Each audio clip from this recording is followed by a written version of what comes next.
What's going on, you guys? We're back. I'm Matt. He's Dan. We're Mouth of the Mark. And this is a week in wrestling. Holy hell. It has finally happened. Too sweet, people. Too sweet. Bullet Club has arrived. I don't even know, it's Friday, and I've probably watched that debut 5 times, since Monday. Daniel, Gallows and Anderson in the WWE, do you think they're going to go NWO-esque, or do you think they're going to align them with a leader and do a new Bullet Club in the WWE? I think they're going to put him with a leader, but I think it's going to be a while. I think that they're going to be kind of just their own tag team for at least till SummerSlam. I don't know. It's like, obviously they're heels, and it's who do you put with them? As a heel captain. They don't really need a leader because they're coming off that hot debut. So I don't know. I mean, we'll see what happens with it. I mean, it's really exciting. I'm still kind of puzzled as to what their plans are for them, because unless they're literally just going to make them a heel tag team and put them in the tag team division, which it kind of seems like they're going to do. That's fine. I just don't know if I enjoyed the debut. Don't get me wrong. I'm not knocking it. It's just that I feel like you probably could have done something bigger with them. But the Usos are a good starting point, I guess. I read because since Monday, the fan theories have just blown up through the roof. The fan theories are just going crazy, and the two big ones for me are the two big ones that I actually lend ability to are AJ's the #1 contender for Roman Reigns, and Bullet Club attacked the Usos, who are Roman Reigns' cousins. So on a swear of signing with AJ. And I could see that. That lends credibility. But to your slow burn of them staying, as a team until SummerSlam, you could work the AJ angle of the Bullet Club heels and them trying to turn AJ, and AJ's just no, attacking the good guys and causing interference and all that's bad. I don't want to do that. But he's still friends with them because they're his boys from Japan. So there's that connection there, and then leading up to SummerSlam, let's say that AJ's facing Reigns or whoever's the champion at that point. I would say Reigns is going to be champion until SummerSlam. I think that's a fairly safe bet. If not past SummerSlam, I think Reigns is champ until Rollins gets it back, till babyface Rollins. and that's why. And see, that's going to lead to this. So they're working AJ, and they're saying, man, you should just, join us. We'll do the thing, hit him with the click, the whole bit. And going into SummerSlam, AJ's facing Reigns, and then you have a moment in the match where the Bullet Club comes to the ring and backs up AJ, stands next to him and goes to attack Reigns.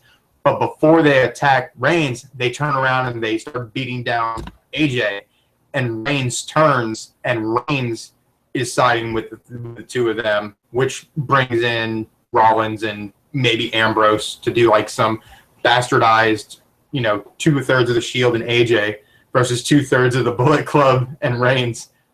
But that'd be cool with a heel AJ and doing Bullet Club versus Shield.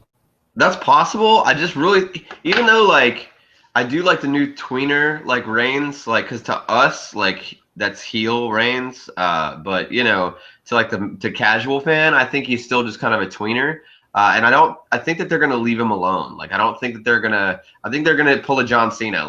They don't care if he's getting booed or cheered. He's just gonna be the same guy every week, no matter whether you like it or not. That's just. Of course. I think that I don't think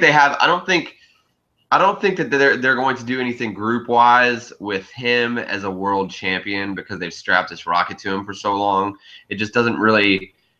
It's why would he have what would he that might be cool for that one night in that one instance, but then it's what do you really do with that, them as a group? You know what I mean? It just kind of feels weird. But you could do them against the newly babyface Wyatt family, especially considering they just had that little tag team match, which was fantastic, by the way, on Monday. But yeah, I mean, I don't know. We'll see what happens with the Bullet Club boys. I'm excited about the debut overall. Yeah. I am super stoked for Bullet Club. But let's go with another big thing from Raw. Bray Wyatt's super tease of the babyface hot tag playing the crowd. So good. I thought that it was a mistake at first to have that match close the show because I thought that Styles and Zayn would have been a better match to go on last. However, in hindsight and watching highlights of the show again, Bray Wyatt got to main event Monday Night Raw the Monday after Blackjack died. So I thought that was kind of a cool little like, hey, here you go, condolences and things like that. Plus, dude, that crowd was hot for whenever that hot tag finally hit. It was perfect. Yeah. It was huge, man. It was huge. The whole finish sequence and the finish was really good. I mean, the match itself was really good. I mean, it was surprisingly for the League of Nations, it was really good. And just make no mistake about it. As much as I hate Roman Reigns as a babyface, Roman Reigns works very well, and he's come a long way since when I first saw him. So Reigns' in-ring work is great. It's his promo skills and the booster rocket on his back. That's what marks hate about him. Yeah, I mean, and it's not. I don't resent the guy for getting a push. It's not like I just like him because he has the rocket strapped to him. I don't mind guys getting a big company push. That's fine. It's just that it's weird. There's just a connectability that I just don't think he has. So like he's a mid card guy to me. Like he's always. I don't give a fuck how long he has the title. He's never going to be a main event guy in my eyes. It's like now I'm one mark. It doesn't really matter what I think. It doesn't really matter what any of us thinks. Because really anybody can be the champion in WWE. I mean, especially the way creative is champion, and they wouldn't have to explain anything to us. You know what I mean? And we would still keep watching. Like, so I don't even know if it's so much that his promos are bad. I do hate promos or his in-ring work or whatever it is. It's just there's this connect. Like he's just not really normal to like everyday people. Just don't think he's relatable. And the sad part of that is that he's got the lineage and all that stuff. He's got the look. He's got the athleticism. It's that organic, like the people like him and they want to back him. He's missing what Daniel Bryan had, and Daniel Bryan is missing what he has. Like, does that make sense? Like for a corporate push and to be the guy, like he's missing the key elements. Like Bryan didn't have the size or the look that the company wanted, and Reigns doesn't have the organic connection with the crowd. So there's always going to be a piece to the puzzle missing, I think. Yeah. But I think that there are other guys in the company that do have it, though. You know what I mean? It's just like, it just seems weird. Like, if this whole thing was over, like, the U.S. title or the Intercontinental title or whatever, I just think it would make so much more sense. People wouldn't hate him as much as they do.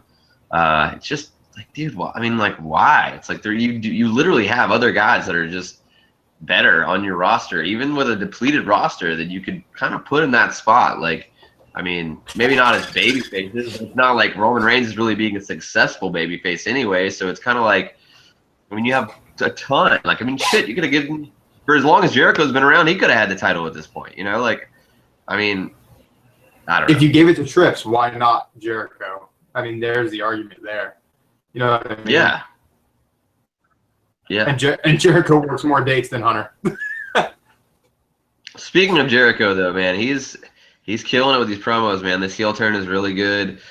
He's living the gimmick. He's been like an asshole on Twitter and stuff too lately. I'm interested to see. Yeah, I'm interested to see if he really.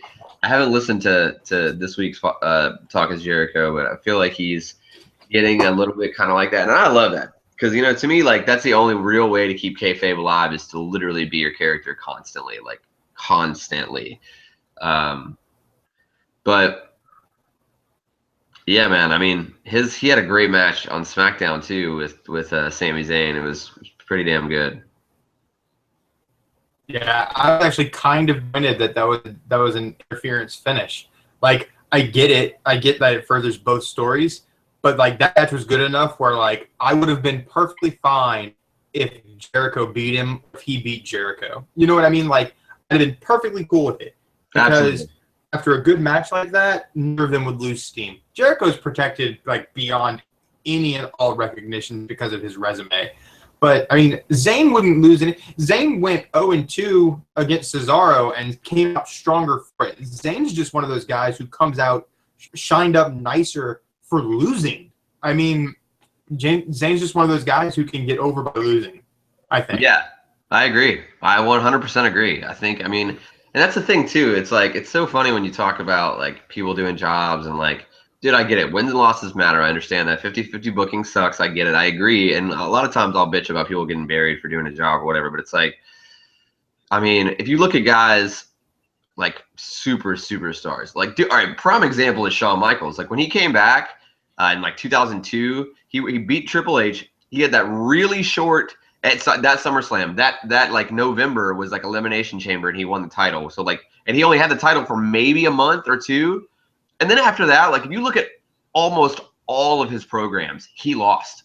Almost all of them. Like, I mean, the Jericho program was forever. He ended up losing. Like, the Hogan deal that he did, he lost. The John Cena thing that he did, he lost. I mean, the Chris Benoit thing, he lost. You know what I'm saying? Like, so I think that if you're good enough, if you're entertaining enough and you're believable enough and you can get people behind you enough, it really doesn't matter how many wins and losses you have. No, look at Daniel Bryan. Like the rise of Daniel Bryan started on an 18-second loss, and then how long did Team Hell No lose to Shield? Yeah. And how long did Daniel Bryan lose to Randy Orton? Yeah. I mean, like it's an organic wanting, like you want him to succeed, you want him to win, you want him to get over, and you want him to be champ. Like, that's what makes a good babyface. And that, I think, is the biggest problem they have with Reigns, is that Reigns never came up short repeatedly. He came up short a couple of times, and then he started plowing through everybody. Yeah. And I think that's the biggest problem. And when he did lose, he lost well. Like, when he lost, he didn't get squashed. He didn't look weak, But when he won so decisively that it was like, it's like when the Usos came back and started being relevant. You remember when the Usos were a shit team? Like when they were just the curtain jerker team? Like, it just made no sense that they were so good so fast. Like, Reigns has that same problem, except they corrected that problem with the Usos having close matches with wins and losses. Yeah. Reigns hasn't been corrected yet. Reigns is just plowing through people still. And I think that's another big part of the disconnect. Is that when you see Reigns come out, you get that same thing as you get with Cena, like, oh, Reigns is going to win. Oh, Cena's going to win. Like that Superman mentality. It's a problem. Like, I hate 50-50 booking just as much as anybody. And I think for long-term programs, 50-50 booking is shit. But do like 75-25. Yeah, the guy and like here and there. As a babyface, you should be losing 75% of the time and winning 25% of the time. Like, as a baby, you always work from underneath. Like, I mean, at least in my mind, like, that's old school booking, if you ask me, just from everything I've watched. Of course, what do I know? No, I agree. I mean, I agree completely. I mean, look at guys like Flair who have been multiple-time champions, mostly because he was a heel. I'm not saying. And then look at guys like Dusty. Look at guys like Dusty. I mean, in comparison to guys like Flair. Yeah, you know what I mean? Dusty, it was a classic face, right? I think he's only been the world champion 4 times. You see what I'm saying? Like, it's Dusty Rhodes. And like, 16. Right. But John Cena is the exception to the rule. He's the baby face, and he's been champion 15 times. Yeah, but so is I mean, Hulk Hogan's another one. But now is different than then. Yeah. Now it's different. It is. It's it's a totally different business, honestly. Yeah, it is. But I mean, and I guess that's kind of why I'm kind of salty about it, because I mean, you know, it is a different business and it is a different era. So, like, I get that they're doing something different where the baby faces, because you still want to please the crowd. So, like, I guess getting the baby faces to win really sends the crowd home happy, blah, blah. Like, I get all that. I get the semantics. I wouldn't want to be in the trolling position of decision making within that company. Like, I just don't know if I could handle the stress of it. Yeah, I agree. because no matter what you do, you're gonna have two little shitheads like us sitting on the internet bitching and complaining about it, and then praising other stuff. Yeah, pretty much. Yeah, totally. So you guys keep on doing your bullshit writing, and we'll keep on complaining about it. Yeah. Yeah, actually, yeah. But in other news, and we will touch on NXT and SmackDown. But speaking of Sami Zayn, as from earlier, Sami Zayn and AJ Styles had a great match on Raw too. It was really good, man. It was a really good match. I know some guys were bitching about the finish, which is so silly to me. I mean, the match was so good. And I was out Monday because I went to go see Under Oath in Nashville. And I don't know if you've heard what's going on with that, but there was a huge controversy at the show. It has nothing to do with wrestling. But anyway, so Tuesday I watched. We will talk about that later. Yeah. Tuesday I watched I watched Raw. I normally watch Raw on Hulu now. Like, I don't even watch it on Monday nights anymore because it's so fucking long. And it's so much easier because I can just wake up at 8 a.m. or something before I go to work, watch an hour and a half, and literally see everything. You know, it's like, so when I watched it, I remember I got in our little group and I was like, why is everyone not popping as hard for, this match? It was so good. And I was surprised by how many people were like, oh, well, it wasn't, it was okay. And it's like, God damn, man, there really is no pleasing some of you guys. Like, there's just, like, to me, this whole week has been like, this is like if Daniel wrote the book, this is what the whole week would be. Like, it was, I honestly think that this is a perfect week. Not that I'm like the best Raw I've ever seen or the best SmackDown or the best NXT, but the way the week flowed, it was a perfect week. It wasn't really like superior shows anywhere around. But it's just, I mean, great Raw, great NXT, great SmackDown that barely touched on Raw, which is really impressive to me. I think this week was really good, especially when it's normally a cool down time after Mania. Yeah, no, I agree. I would say this is the closest thing to an A+ week that I could give the WWE. I agree. I'd say about an A or A-, but yeah. But this Raw is probably my favorite Raw of the calendar year so far. Absolutely. Because there's one match that we haven't even talked about yet, because the opening match was fucking fantastic. Kevin Owens is a fucking monster of a match too. Oh, yeah. Like, there was great wrestling on this on Monday Raw. Yeah, it really was a great show overall. And it was, there's no 20-minute long Stephanie McMahon promo. There wasn't a 20-minute long Roman Reigns promo. It was good. I mean, there was good.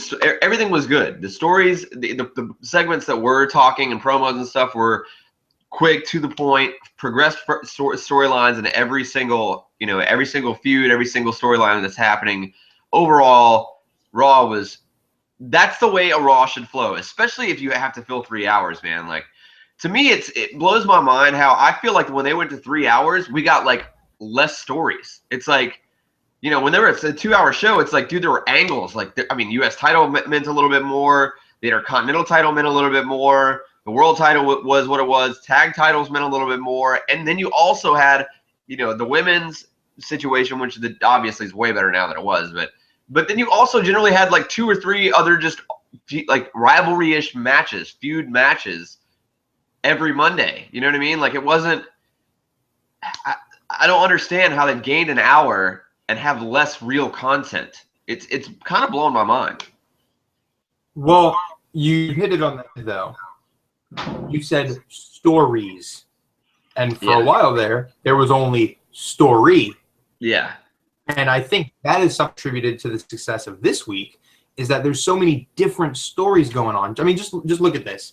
You've got Kevin Owens and Cesaro for the Intercontinental title, which, by the way, on a side facet to all of that is Zack Ryder, who won at Mania and then lost his the next night. Like, you know what I mean? So You have that facet there. You have Kevin Owens and you have Cesaro. You have Kevin Owens and Sami Zayn. You have AJ Styles and Roman Reigns. You have Chris Jericho and Dean Ambrose. You have the Usos and the Book Club, Enzo and Cass and the Dudleys, the entire tag team tournament, the New Day trolling the whole tag team tournament. You have Natty and Charlotte, plus Sasha's sitting on the back burner, ready to go for the Divas women's title. Sorry, almost botched that. Becky Lynch and Emma. There's just so many stories going on right now, and it's something nice. It's nice to see so many stories going on. And the sad part is that we bitch about creative. This proves that they're always capable of doing this. Yeah. And the fact that they don't do it all the time is more infuriating than anything else. No, I agree, dude. I agree. Like, to me, it's almost like you've lost your get-out-of-jail-free card after you booked this week. Like, especially considering it's after Mania. Like, where the fuck were these Raws on your build-up? Because this was, like, even though it's a record-breaking Mania, and I get that, and they can always say, well, look at these numbers, look at that, the $17 million gate, look at all that. Like, they somehow managed to pull it off. But it's like, dude, we fucking know. Like, it was a B show at best, maybe even a C+, and it was way too fucking long. You've got to trim down Mania next year. You have to. That was way too long, man. I mean, I was struggling to stay awake in that main event. Like, that's ridiculous. Me too. I mean, me too. The road to WrestleMania this year was probably the worst build-up to a Mania ever. Not that this Mania was the worst one ever, but the build-up was probably the worst ever. You know what, though? I'm not going to say that, because I remember when we were saying that the build-up to 31 was the worst ever. So I'm going to hold off on saying that it was the worst ever, and I'm going to next year I'm going to see which one I hate. The build-up to 30, both. I feel like at this point now they're treating Mania as its own event. Like, instead of like, because the event sells itself. Making Mania, they're like using Mania to make the matches, and that's. I mean, it's working for them, obviously, but it's just it's lazy to me. You know what I mean? Like, it's lazy. It's lazy pro wrestling, but sports entertainment. Like, I get why they're doing it, but as a sports entertainment company that's grassroots is professional wrestling, you should be more proactive than that, I think. I agree. But I will say that NXT was a pretty good NXT. It's not like they took their foot off of the gas with these NXT shows. But the biggest highlight for me, Nakamura's T debut with Ty Dillinger, that was a perfect 10, maybe an 11. Yeah, it was pretty damn good. I'd give it about a 9, but it was pretty good. It was a pretty good match. The promo that Ty Dillinger cut.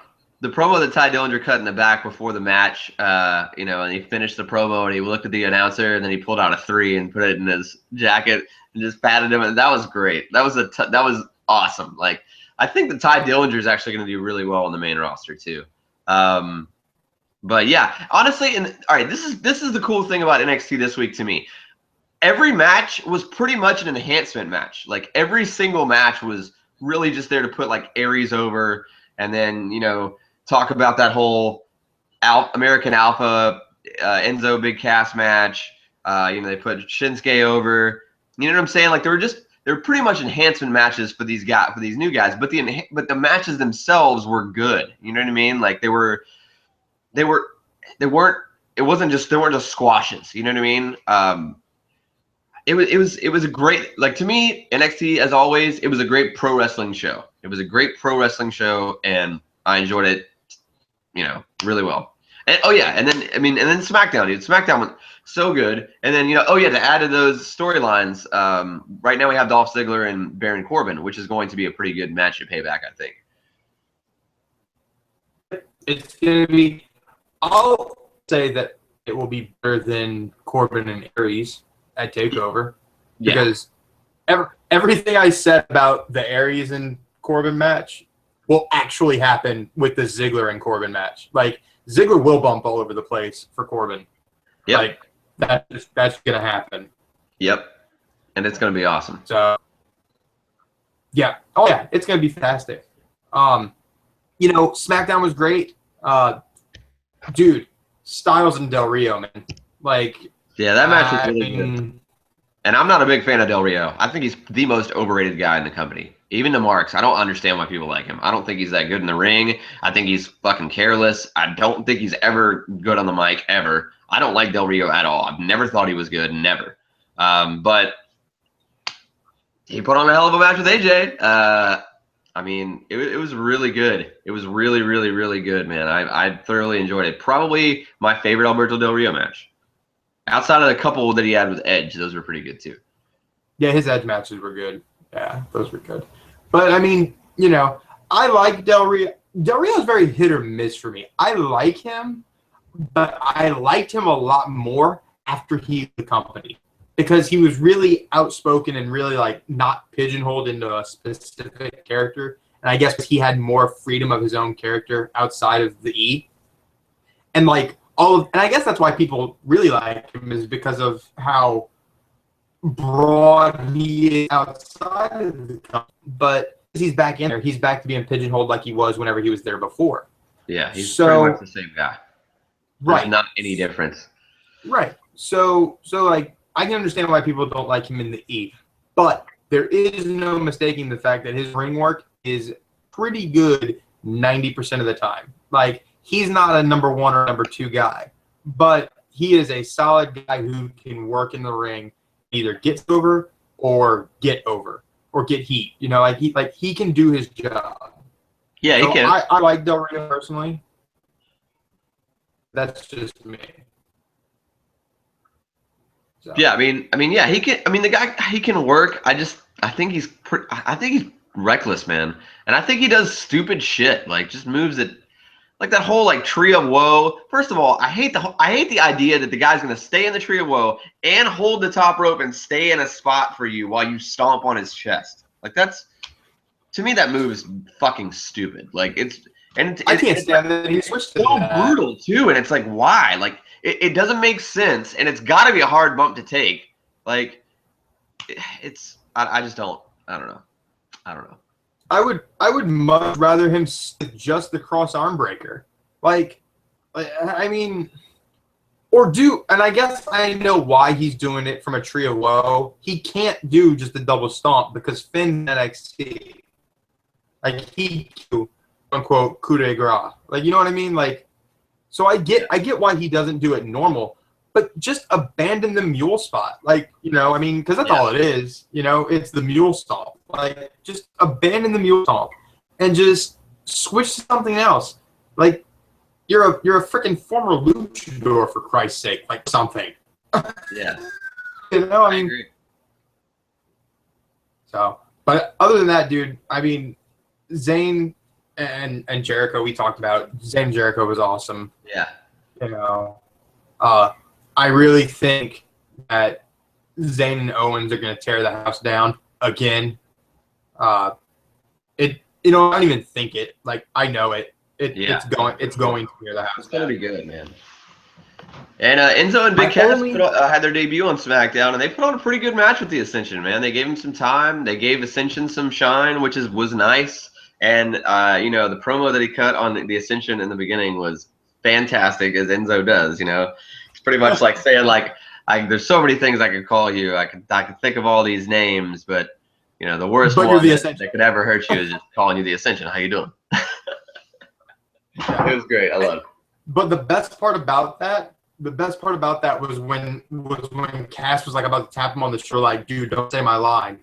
You know what I mean? Like it was such a Billy Gunn thing. Like, you know, that feel of like, you know, everybody makes the comparison, like they're shit talkers like the New Age Outlaws, but yes, you get that feel. That's what they are. That's what they are. Just totally different version. Right. Yeah. I mean, but you get total feel of like Cass really would just like, yo, dude, that's my one. Like, whoa, don't steal my shit. You know, like that's my one line. Yeah. So like, you know, I thought that was pretty funny. But yeah, man, I thought that this whole week of WWE television was pretty good. I didn't watch Lucha Underground this week because I was watching NXT. So I really should watch Lucha Underground live and rewatch it.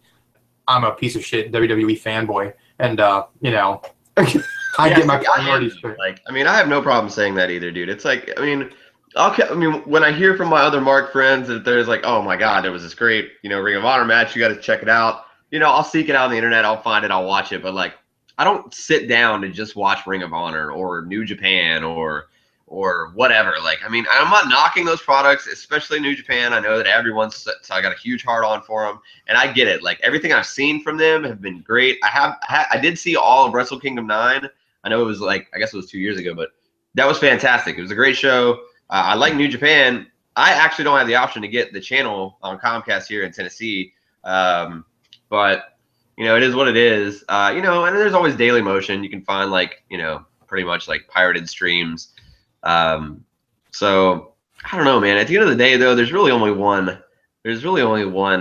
Real show in town to me. It's like there's minor leagues and then there's the E. Like that's it. Like that's why we mostly cover WWE. Like that's why. Every now and then we'll talk about a cool lucha spot that happened, or Jay Lethal was a badass and did something cool with Ring of Honor, or Impact Wrestling.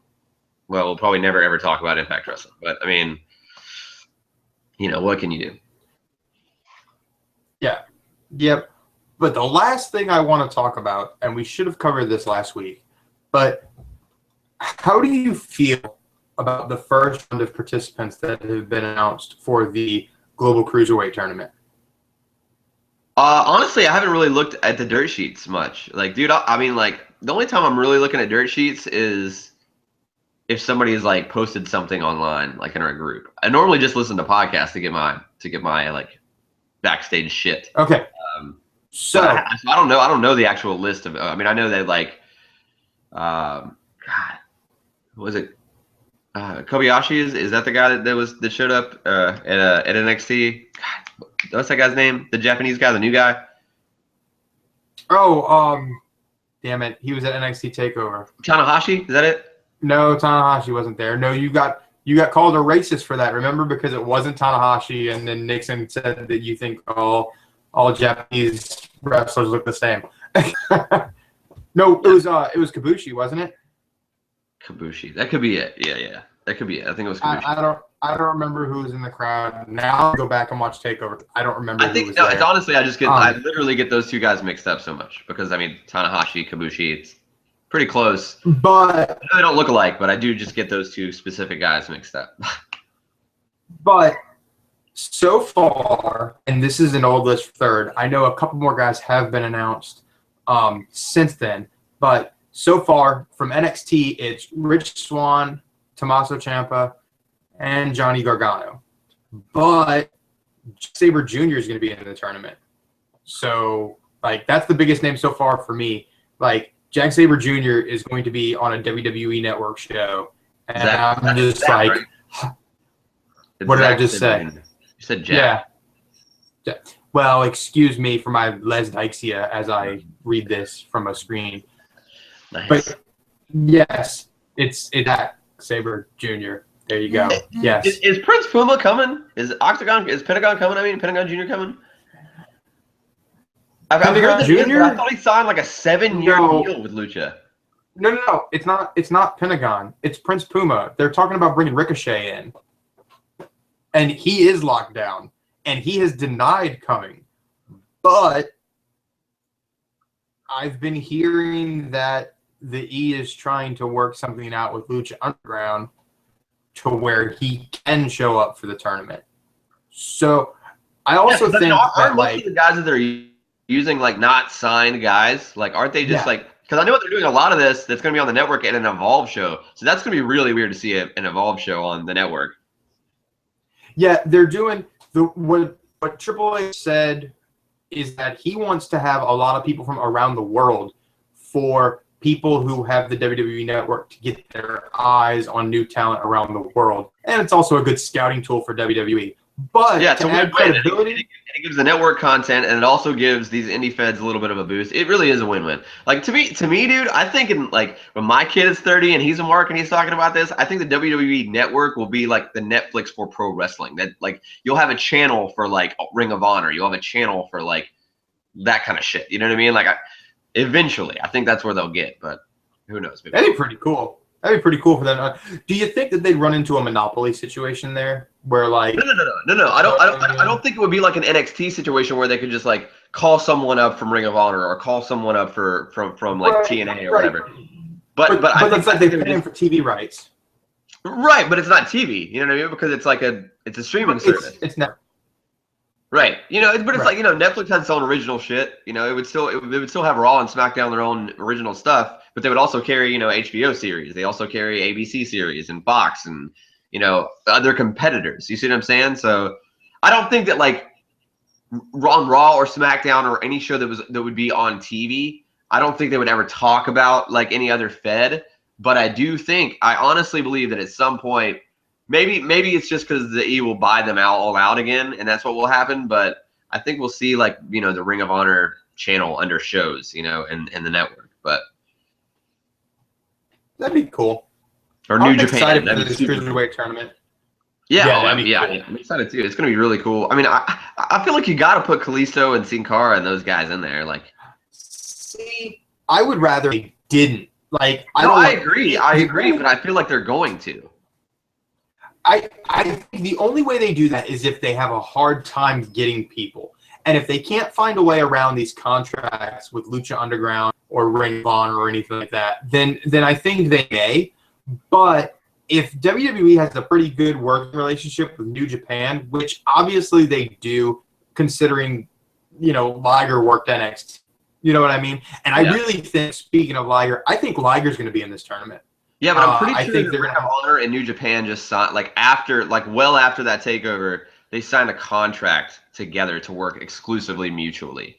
So like that's why you can see Bullet Club guys, in Ring of Honor. Ring of Honor, right? Yeah, and then vice versa. I mean, yeah, and I get that, but like it would be cool if like both of them say, "Hey, we'll work with the E to get your boys some you know, just some shine." Because rumor is that Cedric Alexander is going to work it too.